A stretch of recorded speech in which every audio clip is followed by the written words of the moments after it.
Senhoras e senhores, bom dia. Obrigada por aguardarem e sejam bem-vindos à teleconferência para analistas e investidores da MRV sobre os resultados do primeiro trimestre de 2026. Estão presentes os senhores presidentes Rafael Menin e Eduardo Fischer e o senhor diretor executivo de Finanças e RI, Ricardo Paixão. Informamos que todos os participantes estarão apenas ouvindo a conferência durante a apresentação da empresa. Em seguida, iniciaremos a sessão de perguntas e respostas, quando mais instruções serão dadas. Para abrir a videoconferência de resultados do primeiro trimestre de 2026, passo a palavra para o presidente, senhor Rafael Menin.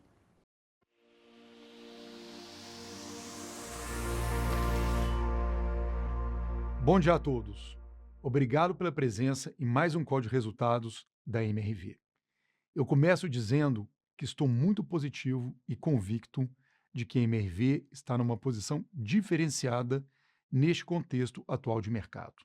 Nós temos um estoque relevante já construído e não vendido, temos um land bank adquirido com altíssima eficiência e que vem sendo lançado ao longo dos trimestres. Com a revisão feita, o nosso portfólio está muito mais eficaz e de altíssima qualidade. Nosso time de produção continua ganhando produtividade a cada trimestre, entregando continuamente custos abaixo da inflação. Nos últimos anos, fizemos um catch-up importante em relação à inflação, repassando preços consistentemente acima do INCC. E essa lógica continua prevalecendo. O mercado segue muito demandante e a marca MRV continua sendo a mais desejada e procurada do setor. E, por fim, nosso footprint estratégico nos garante flexibilidade e um grande diferencial competitivo. Essa combinação de fatores é muito importante. Ela nos dá a proteção no curto prazo e, ao mesmo tempo, sustenta uma operação cada vez mais rentável e mais eficiente em capital. Para 2026, a nossa principal meta comercial é continuar aumentando o volume de vendas líquidas. E, com isso, mais unidades serão repassadas, acompanhando ou superando o volume de unidades produzidas.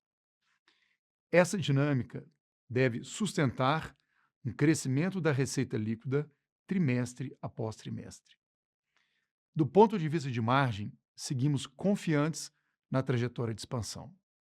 Encerramos o ano passado com uma margem bruta de novas vendas próxima de 34%, e essa margem continuará expandindo trimestre a trimestre.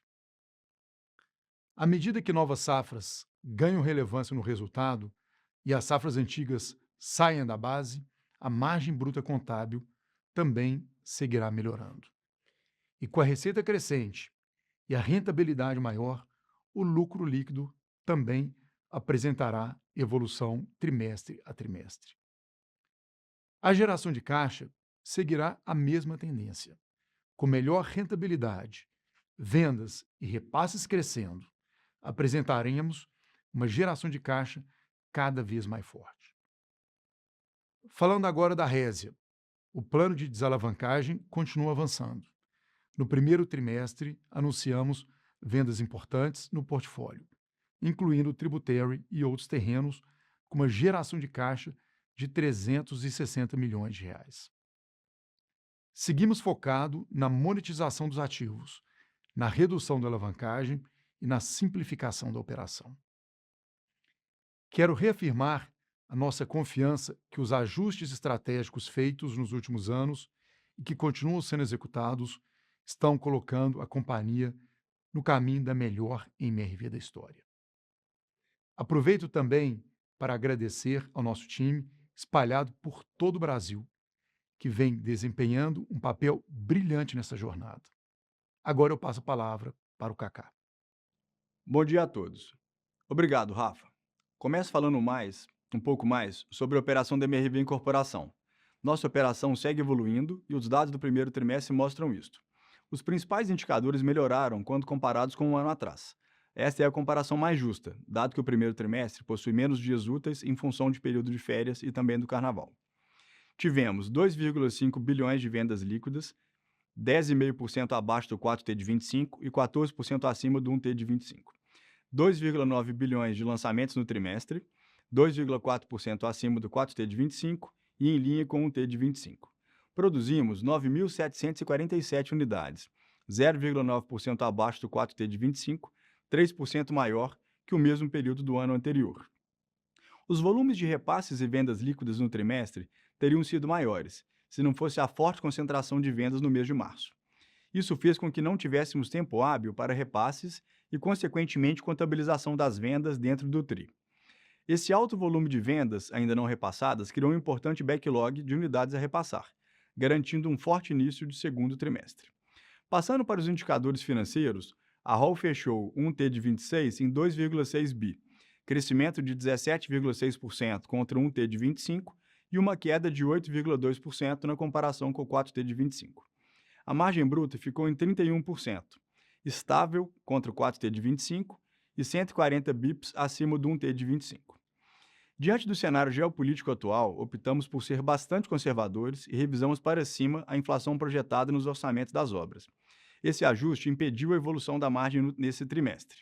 A partir do 2T de 26, com essa revisão já incorporada, veremos a retomada da trajetória de expansão da margem, que ao longo do tempo tende a convergir com a margem bruta de novas vendas, atualmente na casa de 34% a 35%. As despesas comerciais do 1T de 26 foram de R$ 245 milhões, impactadas por uma ação de marketing relevante no período. A partir do 2T 26, essas despesas voltarão ao seu patamar normal. Já as despesas administrativas subiram menos do que a inflação, garantindo uma diluição com relação à receita. O EBITDA do 1T de 26 foi de R$ 476 milhões, crescimento de 38,5% contra um T de 25. O lucro líquido ajustado seguiu evoluindo no comparativo anual. No T de 26, alcançamos R$ 133 milhões. Passando agora para os indicadores de balanço, ressalta a geração de caixa ajustada. Foram R$ 117 milhões, um crescimento de 7% comparado ao 4T de 25, revertendo queima de caixa no 1T 25. O indicador dívida líquida EBITDA, anualizado da Operação Brasil, caiu para 1,3 vezes, redução de 26% contra 1,77 vezes do 1T de 25 e quase metade no comparativo com o T de 24. Passando agora um pouco para falar sobre as nossas subsidiárias. Na Urba, um T de 26, a gente teve efeitos sazonais, que impactaram negativamente os resultados da subsidiária. A ROL foi de 56 milhões e a margem bruta de 47,3%, alta de 3,3 pontos percentuais contra um T de 25. O resultado esperado para o ano não muda, onde teremos contribuição positiva na geração de caixa e também no lucro líquido. A Lugo conta hoje com 3 projetos prontos e em fase final de estabilização, e em breve esses projetos estarão disponíveis para venda. Reforçando nossa disciplina operacional, não iniciaremos novas obras sem que essas antes estejam previamente vendidas. Falando agora da subsidiária norte-americana, a Resia segue firme com seu plano de desalavancagem. A geração de caixa da Resia foi de 69 milhões de dólares no trimestre, impulsionada pelas vendas de ativos. Num T de 26, vendemos o empreendimento Tributary, na Geórgia, por 73,3 milhões de dólares. E mais 2 terrenos pelo valor de 18,3 milhões, totalizando 91 milhões e meio de dólares de ativos vendidos no trimestre, o equivalente a 480 milhões de reais. Acumulamos até agora a venda de 241 milhões de dólares de ativo versus 800 milhões planejados para venda até o fim de 2026. Com relação aos projetos, a ocupação segue evoluindo e temos em abril Razor Ranch, 93% de ocupação, Memorial, 75%, Ten Oaks, 71% e Golden Glades, 65%. Esta evolução suporta nosso plano de venda nos próximos períodos. Bom, passamos agora para a sessão de perguntas e respostas.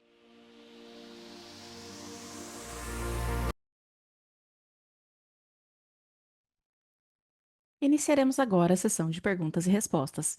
Caso queira fazer alguma pergunta, por favor, pressione o botão Reação e em seguida clique em Levantar a mão. Se a sua pergunta for respondida, você pode sair da fila clicando em Abaixar a mão. A primeira pergunta vem de Herman Lee, do Bradesco BBI.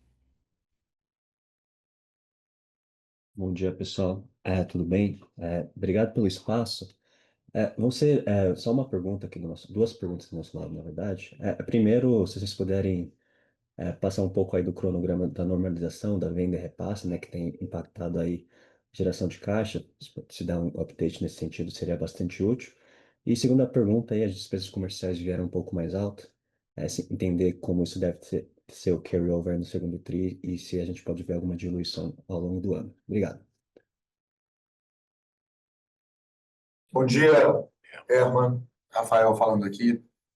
Bom, em relação à venda e repasse, a gente deu uma abertura no mês de abril, tá? No qual a gente equalizou, né, as vendas e repasses, tais como a gente fez no quarto TRI.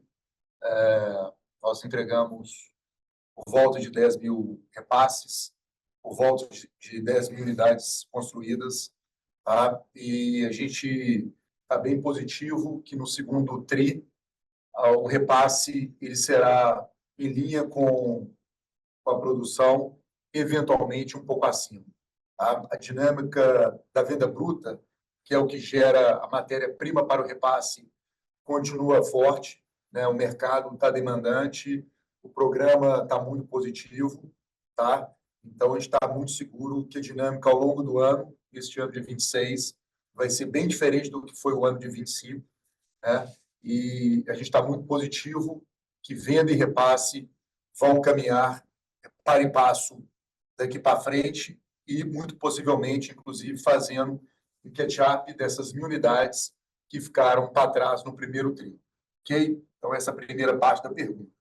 Em relação ao SG&A, a gente teve um sales um pouco acima do quarto TRI, um pouco mais em linha com o que foi o primeiro TRI do ano passado. Tá?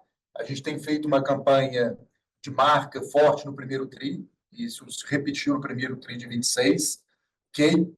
E olhando para frente, segundo, terceiro e quarto TRI, tanto sales como G&A certamente terão diluição em relação a ROL, tá?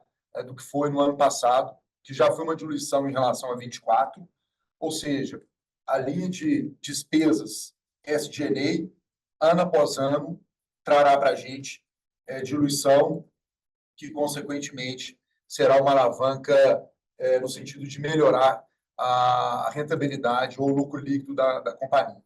Ok? Bastante claro. Muito obrigado e bom dia. Tá, joia. Um abraço, bom dia. A próxima pergunta vem de Igor Machado, da Goldman Sachs. Bom dia, pessoal. Obrigado pelo espaço aqui para fazer as perguntas. São duas do nosso lado também. Então, se vocês puderem tocar um pouco mais nesse ponto da inflação, né? E falar aqui para a gente quanto foi esse aumento, o número em si, acho que vocês não podem falar, mas o quanto foi o aumento que vocês tiveram no orçamento da inflação, vocês testaram algum cenário de estresse, qual o impacto que isso podia ter na margem bruta, qualquer coisa que vocês puderem compartilhar aqui já ajuda a gente. E a minha segunda pergunta é em relação às últimas mudanças do Minha Casa Minha Vida, né? Se vocês já realizaram os aumentos de preço relacionados às últimas mudanças e quanto vocês esperam que vocês ainda podem aumentar. Obrigado. Bom dia, Igor. Vamos lá. Em relação à inflação, tá? A gente pode falar assim, a gente provisionou 2% a mais de inflação do que estava previsto, tá? Ou dois pontos percentuais a mais de inflação do que a gente havia orçado, ok? Sim, a gente fez um teste de estresse em vários cenários, duração de guerra, valor da energia, tá? Obviamente, a gente tem conversado com a nossa cadeia de suprimentos para entender qual deve ser a dinâmica daqui para frente. Mas o ponto mais importante, Igor, é que a gente vem conseguindo, nos últimos 3 anos, ter um custo caminhando, avançando significativamente abaixo da inflação, tá? O que a gente viu no primeiro TRI foi a mesma coisa. Dos aumentos solicitados até agora pela nossa cadeia de suprimentos, foi surpreendentemente abaixo da nossa expectativa. Então, a gente continua muito seguro que a inflação prevista para o ano, tá?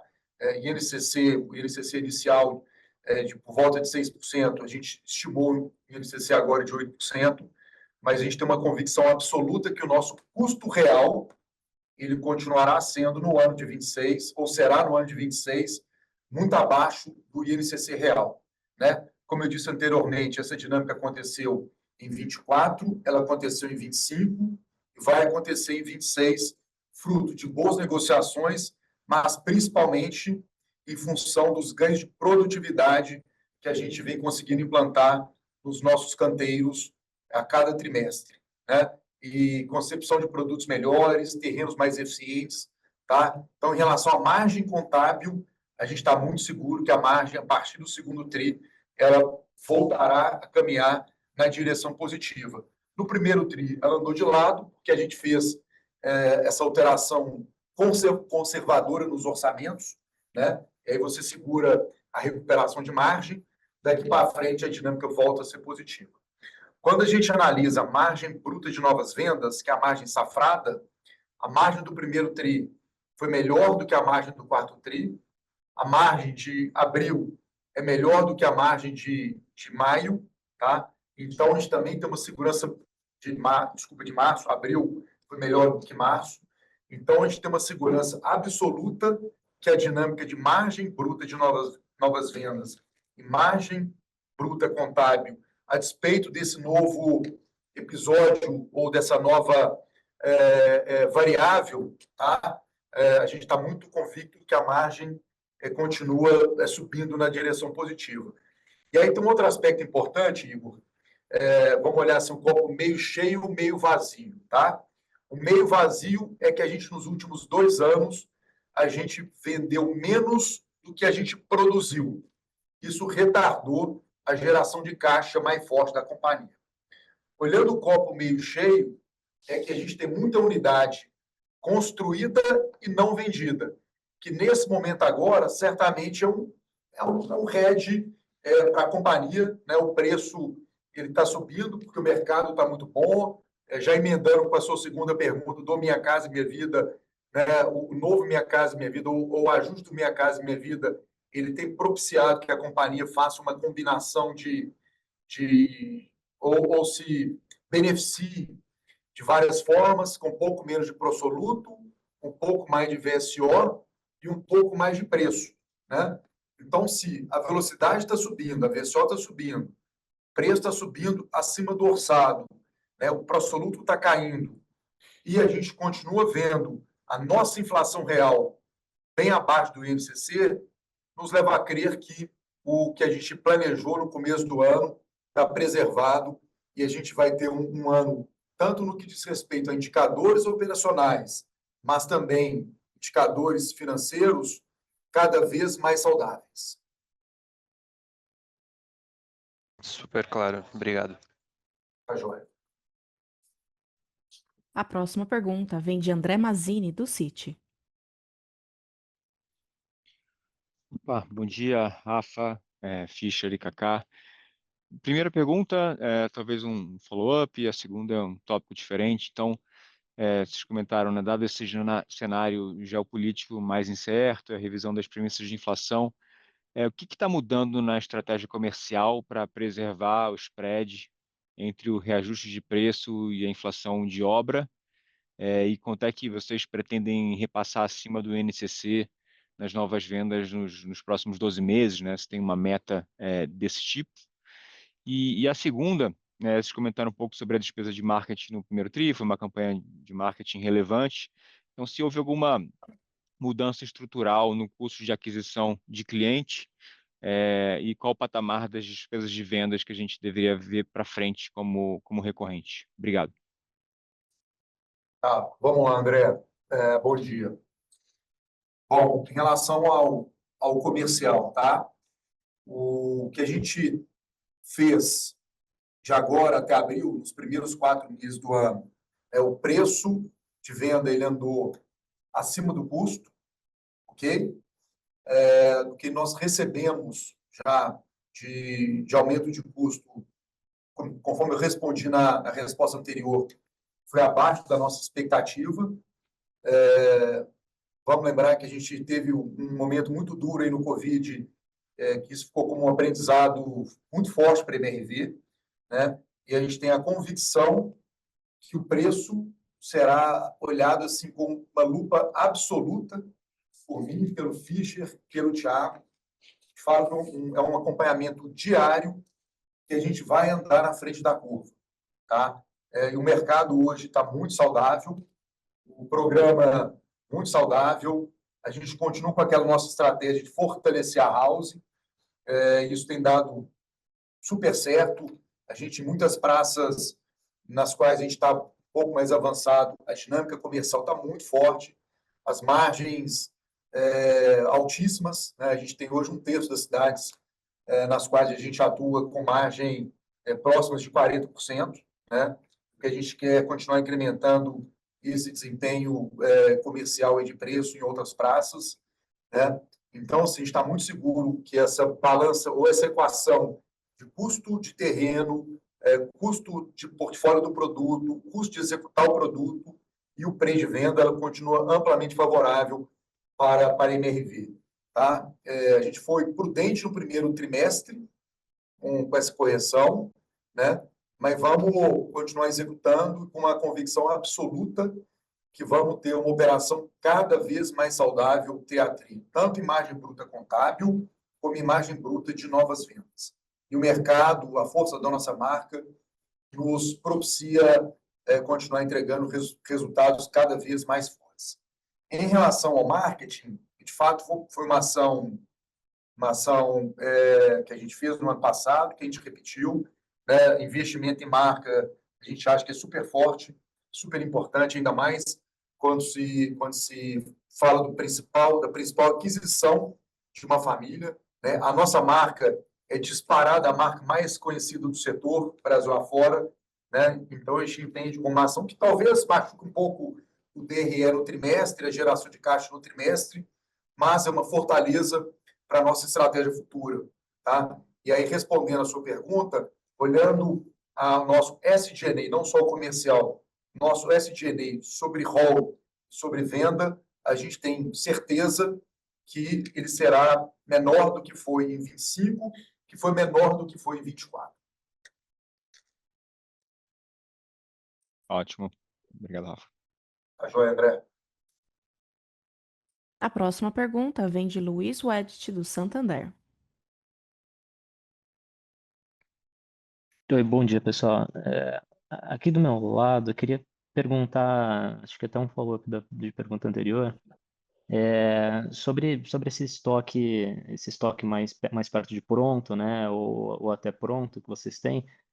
Vocês enxergam, ou vocês acham que tem a capacidade de repasse de preço nesse estoque é um pouco menor? Tem alguma diferenciação dele para o estoque que está mais no começo das obras? Então, vocês acham que talvez não consiga repassar um preço tão forte nesse estoque? E a outra é tentar entender um pouco mais sobre o endividamento da população, né? Vocês estão falando que o repasse de preço tá bom, né? A gente está vendo o preço de imóvel aumentando, acho que no setor como um todo. Mas vocês estão vendo isso de alguma forma como segurando um pouco, talvez um repasse até um pouco mais forte. Tá, é isso.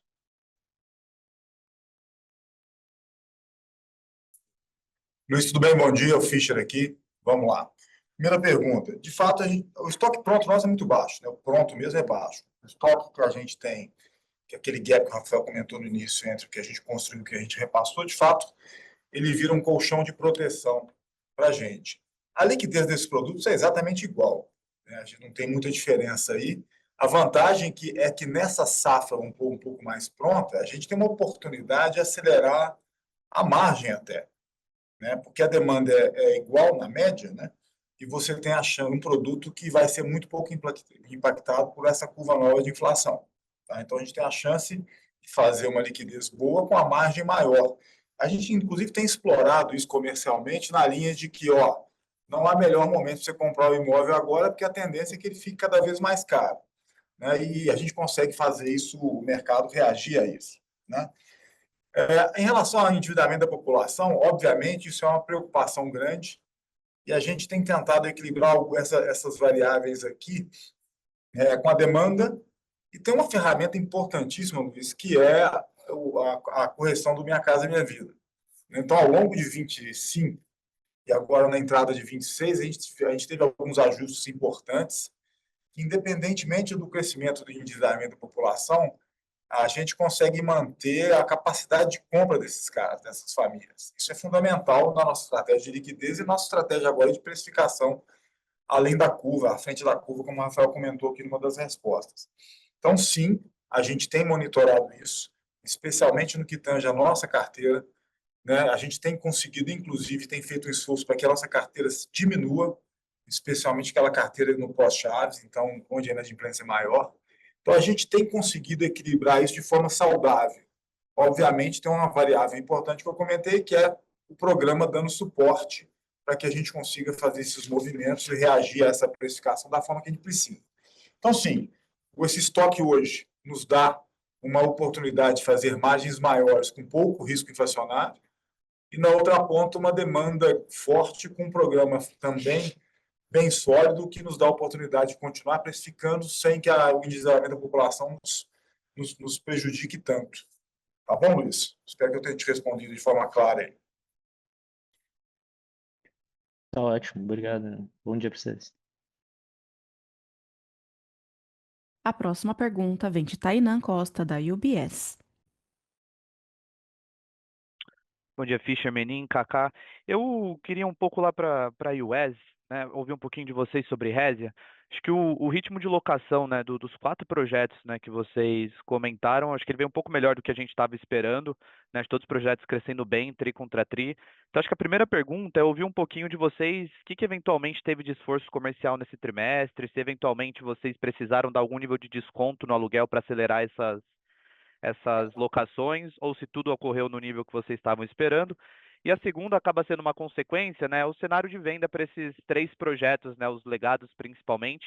O que vocês estão vendo, né, de timeline, né, se eventualmente aquilo que vocês projetaram lá atrás, né, no anúncio de venda de ativos, né, o guidance que vocês deram de 800 milhões, né, de dólares, se está em linha com as expectativas, se eventualmente vocês estão vendo um cenário melhor ou pior. Enfim, ouvir um pouquinho de vocês também sobre esse cenário de venda para esses projetos. Obrigado. Tá, vamos lá, Luiz. Bom dia. Desculpa, Tainan. Bom dia, Tainan. Vamos lá. Mercado, tá? O mercado americano ele tem tido diferenças muito significativas entre cidades, regiões dentro da cidade, né? E isso tem muito a ver com a oferta que foi criada nos últimos 4 anos e nem tanto com a demanda. Tá? A demanda ela continua super forte. Nos 3 estados que a gente atua, Flórida, Georgia e Texas, são estados com dinâmica econômica forte, com a migração continua impactando os mercados, né? O que muda é a oferta de produtos que foram construídos entre 2020, 2023 e 2024, que começaram a ser entregues, né, ali a partir de 23, as entregas continuam acontecendo. Okay? Então, o que a gente vê é o seguinte, preço ele está abaixo do que a gente gostaria, principalmente em 2 produtos nossos no Texas, tá? Mas alugando bem. Tá? Em Miami, a gente está alugando exatamente no preço que a gente gostaria, exatamente na velocidade que a gente gostaria. Tá? Então, assim, olhando a dinâmica de aluguel, a gente tem uma boa segurança que no fim do terceiro tri, todos os produtos estarão estabilizados, né? Alguns já estão muito próximos, como o Razor Ranch, que fica no Texas, inclusive, numa região com muita concorrência. Então, esse é um que a gente tem sido um pouco mais agressivo em aluguel. Esse a gente deve estabilizar o produto aí no fim de maio ou começo de junho. O produto de Houston, que é o Ten Oaks, e o Memorial em Atlanta, a estabilização deve ser mais ali para o fim do terceiro tri. E o de Miami, o Golden Glades, a gente deve estabilizar talvez em agosto. Ou seja, a dinâmica de aluguel, de velocidade de aluguel está boa. Agora chega um mês que é a chegada do verão e as pessoas mudando de cidade, indo para novas universidades, isso traz uma demanda nova. Tá? Então, assim, a gente está confiante com a velocidade de aluguel e, obviamente, o preço de aluguel está abaixo da nossa expectativa.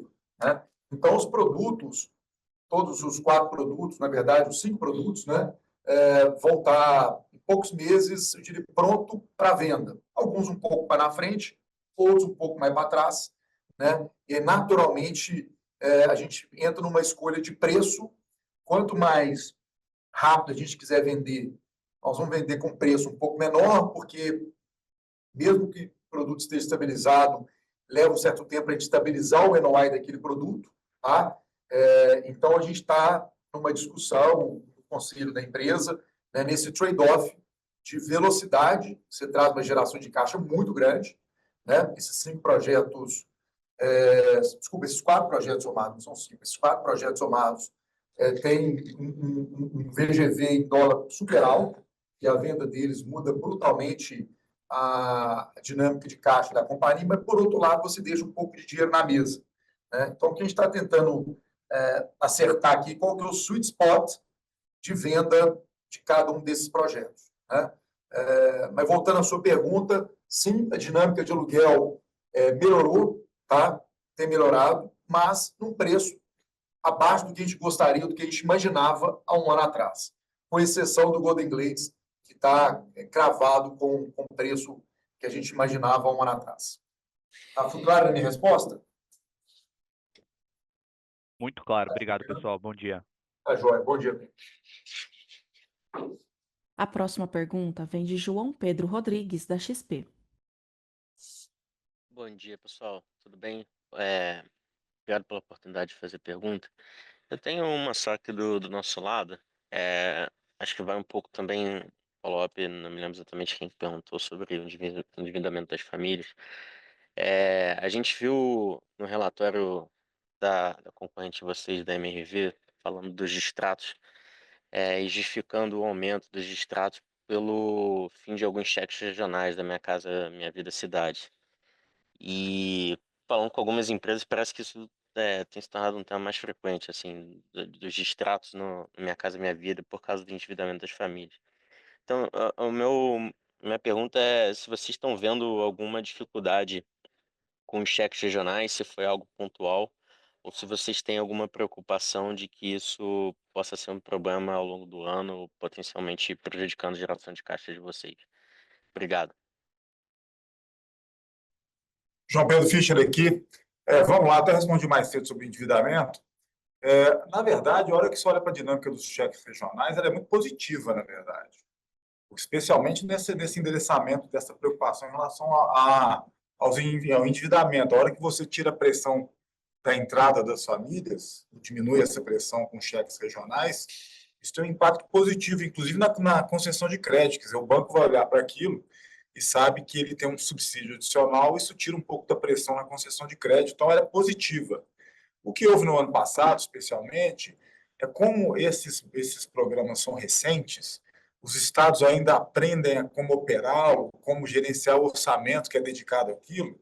Houve, sim, algumas rupturas em alguns estados, mais fortemente lá no Amazonas, né, que criou algum problema, especialmente para a MRV e outra empresa que trabalha com concorrente nosso lá, que foi resolvido, né? Então, assim, eu continuo vendo nas pontas, nos estados, um desejo muito grande de fazer com que esses planos continuem. Ele tem um impacto social importante, né? E à medida que esses estados aprendem a operar isso, que é algo novo para eles, essas rupturas tendem a diminuir e acabar. Que é o que a gente tem enxergado. Estados que operam há mais tempo o cheque regional, dificilmente você vê gargalos e rupturas. Então, funciona de forma muito fluida, né? E é o que a gente tem visto cada vez mais acontecendo. Então, eu aposto na minha estratégia, nossa estratégia aqui, que esses cheques continuem acontecendo, e eles são muito positivos, especialmente no cenário onde o endividamento das famílias cresce, tá bom? Então, assim, isso para nós é sempre positivo. Tá bom, pessoal. Obrigado. Só complementando uma informação do Fischer, tinham 2 estados mais complicados que a gente não usa mais o cheque, tá? Voltou alguma coisa, alguma iniciativa pequena, a nossa decisão foi vender sem o cheque, tá? Nesses 2 estados.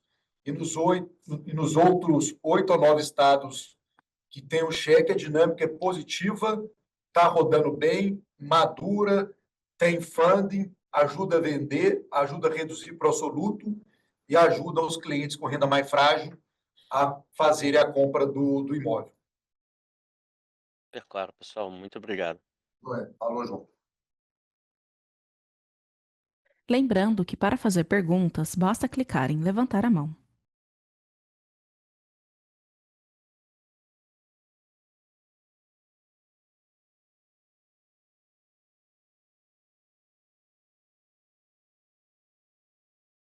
Novamente, para fazer uma pergunta, favor clicar em levantar a mão. Encerramos nesse momento a sessão de perguntas e respostas. Para as considerações finais, gostaria de passar a palavra para o presidente, senhor Eduardo Fischer. Por favor, senhor Eduardo, pode prosseguir. Pessoal, 2 pontos importantes aqui para a gente encerrar. O primeiro deles, eu cheguei lá no nosso MRVD em março, eu falei sobre o estado de espírito das coisas na operação da MRV. A operação segue melhorando, a gente fez questão de dar o disclosure de abril para mostrar isso. Então, março e abril foram 2 meses muito bons para nós, e a gente está enxergando maio vindo aí no mesmo ritmo que a gente teve nesses 2 meses. Isso reforça o nosso otimismo que a operação está no estágio maduro, cada vez melhor, e à medida que as iniciativas que o Rafael comentou logo na abertura aqui, de simplificação, de um portfólio mais enxuto, à medida que isso continua entrando na operação, a gente só tem razão para estar mais otimista. Então, eu vejo a operação cada vez mais madura, cada vez se aproveitando melhor desse cenário positivo de mercado. Então, a gente está muito seguro que a gente está fazendo aqui, eu tenho feito ao longo desses últimos 2, 3 anos, tem dado resultado e vai continuar dando. O cenário, o nosso sentimento aqui é que a operação vai seguir evoluindo mês a mês, tri a tri. Segundo ponto, só para explorar um pouco, foi debatido e está muito intenso o debate em relação à inflação. Então, a gente fez questão de fazer um movimento conservador à frente da curva, para que a gente enxergue, tenha a inflação sob controle dentro dos cenários que a gente tem para 26 e para 27. Tá? Para efeito de referência, a gente tem um ponto de controle semanal, onde eu participo toda semana, para discutir o que foi renegociado durante essa semana, o impacto disso na inflação dentro das diferentes safras que a gente tem em execução, do lançamento as que estão sendo concluídas, para a gente reagir quase que online em relação a isso. Tá? Então, a gente tem levado isso bastante a sério, e como eu falei aqui, a gente tem tido um grau de conservadorismo grande. Só para efeito de referência, o impacto que a gente tem até agora, no ano, é algo na ordem de R$ 900 por unidade de custo, que é muito pouco e está totalmente coberto dentro dos cenários que a gente falou. Então, a gente tem levado isso bastante a sério, e como eu falei, com um bom grau de conservadorismo, estando sempre à frente do que a gente imagina que seja essa curva de inflação. Então, de novo, eu estou bastante seguro do que a gente está tratando isso aqui de forma, de novo, conservadora, e que a gente não vai ter surpresas vindo aí nesse front. Pelo contrário, diante do cenário que a gente tem hoje, eu até tenho segurança para falar que a gente pode até ter algum ganho se esse cenário não piorar. Tá bom, pessoal? Obrigado a todos pela participação e um bom dia. O Conference Call da MRV está encerrado. Agradecemos a participação de todos e tenham um bom dia.